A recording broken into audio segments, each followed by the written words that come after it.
শান্তিপূর্ণ ও সফল সংসদীয় নির্বাচনের জন্য নেপালকে অভিনন্দন জানিয়েছেন প্রধানমন্ত্রী তারেক রহমান। সোমবার প্রধানমন্ত্রীর ভেরিফাইড ফেসবুক পেজে দেয়া এক বার্তায় তিনি এই অভিনন্দন জানান। অভিনন্দন বার্তায় 5ই মার্চ অনুষ্ঠিত সফল ও শান্তিপূর্ণ সংসদীয় নির্বাচনের জন্য বাংলাদেশ সরকার ও জনগণের পক্ষ থেকে নেপাল সরকার ও জনগণকে আন্তরিক অভিনন্দন জানান প্রধানমন্ত্রী। বার্তায় বলা হয়, গুরুত্বপূর্ণ এই গণতান্ত্রিক প্রক্রিয়া নেপালের জনগণের আশা আকাঙ্ক্ষা ও গণতান্ত্রিক প্রতিষ্ঠানের শক্তিকে প্রতিফলিত করে।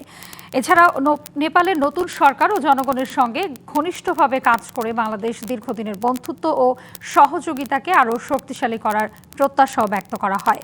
সম্প্রতি অনুষ্ঠিত সাধারণ নির্বাচনে নিরঙ্কুশ সংখ্যাগরিষ্ঠতা পেতে যাচ্ছে বালেন্দ্র সাহার নেতৃত্বাধীন রাষ্ট্রীয় স্বতন্ত্র প্রার্থী আরএসপি। এবার নগদে পাচ্ছেন হেলিকপ্টার অফার, তাই কেনাকাটার পেমেন্ট নগদে করুন আর বুঝে নিন 2000 টাকারও বেশি ক্যাশব্যাক সহ হেলিকপ্টার রাইড। পেমেন্ট শুরু করুন আজই।